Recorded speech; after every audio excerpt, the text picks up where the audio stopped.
The truth behind the royal smear. Guys, we see it happen anytime Meghan has such a beautiful day, then the rota rats comes out in their numbers. But I'm telling you, they're being outnumbered because a lot of people were so impressed with what happened at Fashion Week that they're just drowning out the noise. And not only that, it's lies. They're lies. So at this point, people are just like, you guys are ridiculous. You guys need to go and get your head checked because something is wrong with you. So we're ignoring you. We're enjoying Meghan's beauty, Meghan's glow.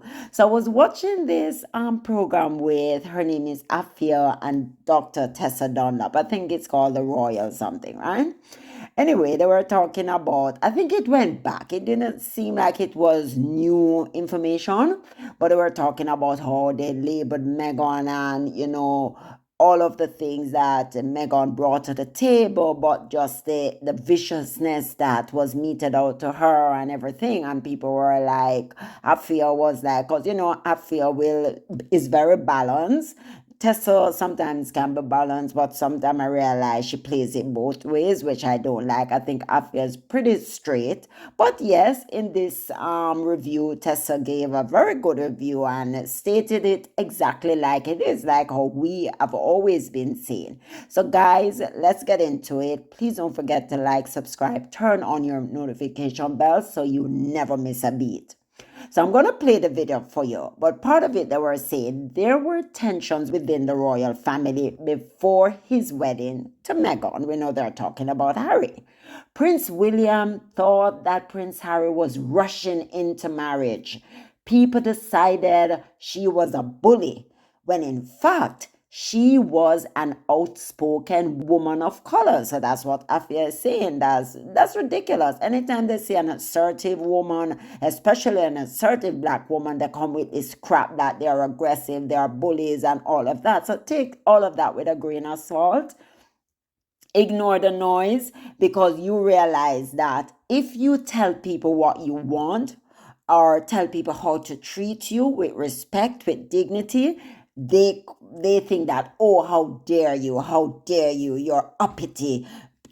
You should not be telling us how to treat you. We can treat you any way we want and you must just accept it. And especially Meghan going into the royal family, they maybe think that she was going to be goo goo gaga over it and wow, this is beautiful. And Meghan was like, listen, I'm used to good things. I'm used to fabulous things. I'm used to dressing beautiful. I'm a known actress. I'm working my own money. I'm self-made, right? I'm a millionaire before I got in there. She was all of that and more when she entered the royal family. So she was not one of those little girls, maybe Kate, who had nothing towards her name and was just so eager to follow William for 10 years, and whatever he threw at her, she would just accept it. So I'm going to play you the video, and then of course I'm going to get into it, right? That outspoken women of colour are called bullies and aggressive, when actually we're just being outspoken women of colour. There was tensions within the royal family before his wedding to Meghan Markle. Prince William thought that Prince Harry was rushing into the marriage, thought he should take some more time to get to know Meghan. And also there was concerns of how she would fit into royal life, because she had her own mind, because she liked doing things her way. And that rubbed some people up the wrong way. That, people decided she was a bully. But in fact, she was an outspoken woman of colour. It's very lazy, isn't it, that outspoken women of colour are called bullies and aggressive, when actually we're just being outspoken women of colour. They come from such different spaces. The royal family is a mutable institution.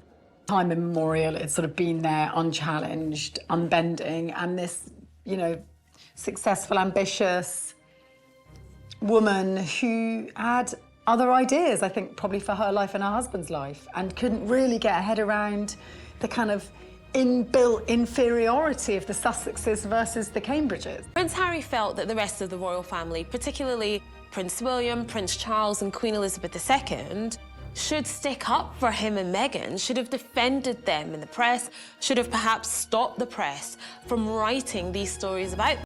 So before Meghan Sussex, or Meghan Markle as she was then, ever had the chance to fully step into royal life, the narrative was already being written and not by her.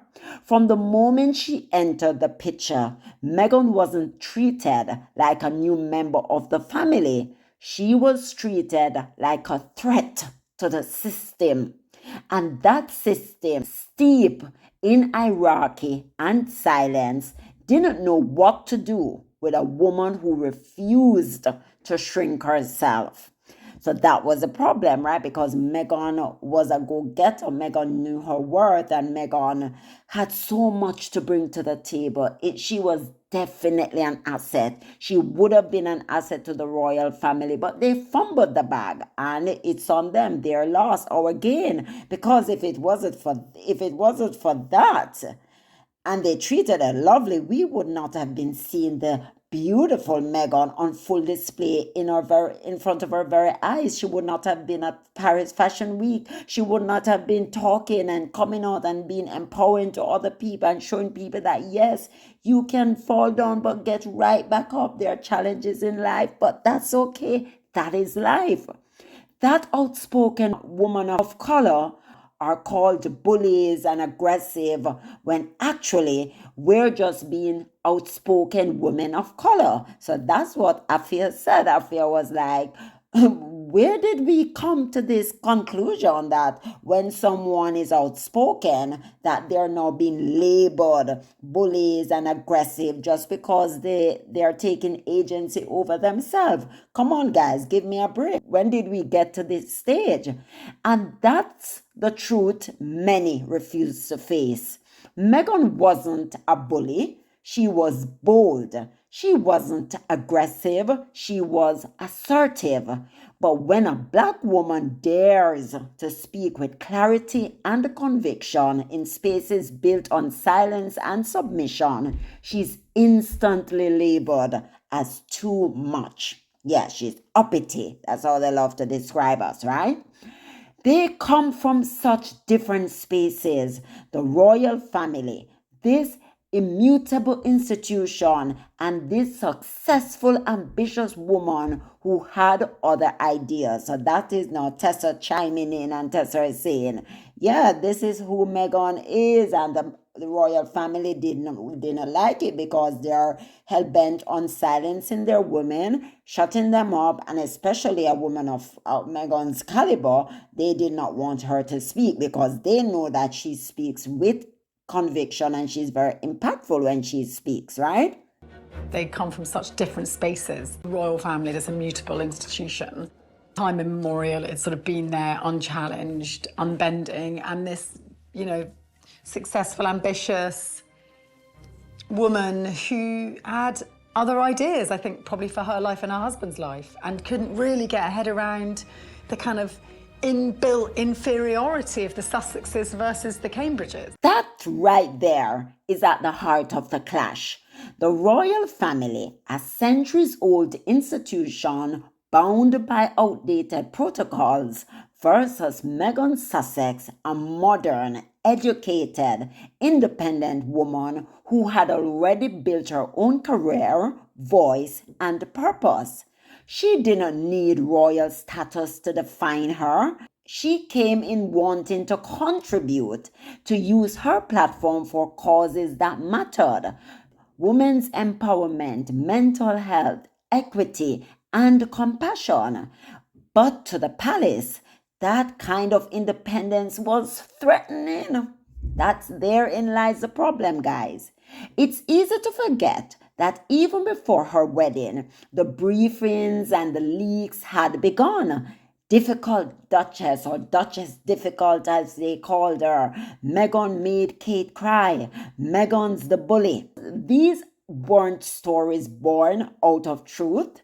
They were narratives designed to discipline her. Because when Meghan refused to tolerate the outdated royal hierarchy, when she spoke directly to staff, when she asked questions, when she expected accountability, it wasn't seen as leadership. It was spun as hostility. And yet, because even today, this day, all know they can't tell me what Meghan bullied, except, she wear men in heels and made grown men cry, and she sent 5 a.m. email those sort of BS, all of those things that they came with. And I'm like, what? Are you shake your head because it's insane. And yet, Prince Harry saw what was really happening. He saw the double standard. He saw the woman he loved being torn apart for qualities that would have been praised in anyone else. The irony, the so-called bullying allegations against Meghan surfaced right before her and Harry's Oprah interview, the very interview that exposed the coldness within the institution. The timing wasn't accidental, it was strategic. And even now, years later, the palace has never released the full details of that so-called investigation. Why, you ask? Because it wasn't about truth.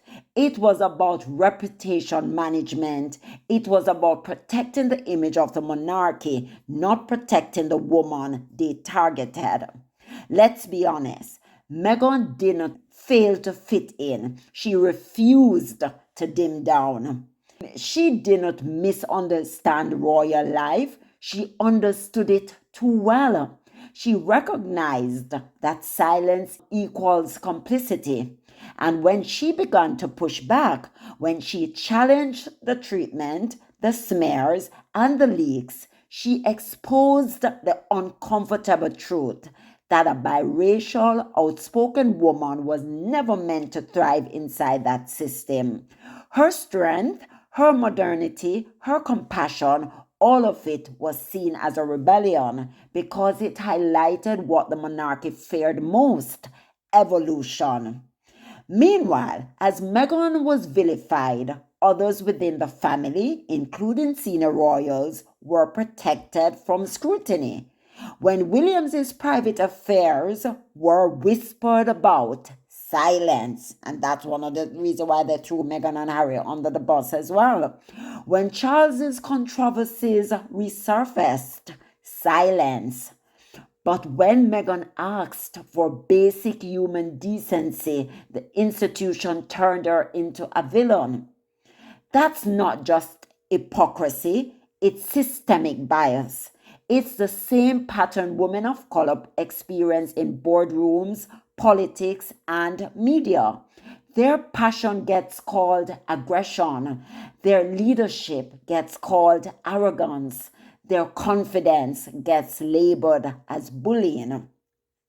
Even Neil Basu, the former counterterrorism head, once confirmed how real the threats against Meghan were: credible, serious, and racially motivated. Yet the palace's energy wasn't focused on protecting her, but on protecting its own image. So when people ask, why did Harry and Meghan leave? The answer is right here. Because the same institution that should have stood by them choose optics over empathy. Prince Harry himself said it best. He expected his father, his brother, and his grandmother to defend him and Meghan, to push back against the endless attacks, but they didn't. Remember, he had to write that letter right at the get-go telling them to back off. And he said that also created a problem because they were saying that it's gonna look bad that he's defending Meghan and Charles and William didn't defend their wives. That's on them. That's on them, not on Harry. Definitely not. That silence was deafening. It told the world that preserving the firm mattered more than protecting family. And that silence confirmed what Meghan had already learned: that her voice would never be welcome in a place that demanded she be voiceless. So when Plum Sykes says she's not really real, we know exactly what that means. It's a microaggression dressed up as curiosity, a refusal to see Meghan as human, as complex, as deserving of grace. But Meghan Sussex is real. She's real in her compassion. She's real in her courage. She's real in her refusal to conform to a broken system. And despite everything they've thrown at her, she continues to thrive, to inspire, and to rise. Yes, you may trod me in the very dust, but still I rise. Yes, I love that phrase for Meghan. I love Maya Angelou for Meghan because, yes, you may say all the negative things against me, but just like that, I am going to rise. Because the truth is, you can't bully someone who knows her worth. And Meghan Sussex has proven time and again that her worth is not up for debate. Definitely not. So, guys, that's what I wanted to bring you. I'm going to, it's amazing how these people can take things and twist it and turn it. And then they talk about who is lying when they are the most liarest set of people on the face of the earth. They are leakers. They do all of these underhanded things. And then they come and act as if they're holier than thou. But I'm so happy that Meghan is out of that toxic place. I'm so happy that she left because look at this. Look at her beauty on full display in front of her very eyes. We would not have experienced that. So guys, please don't forget to like, subscribe, turn on your notification bell so you never miss a beat. Bye.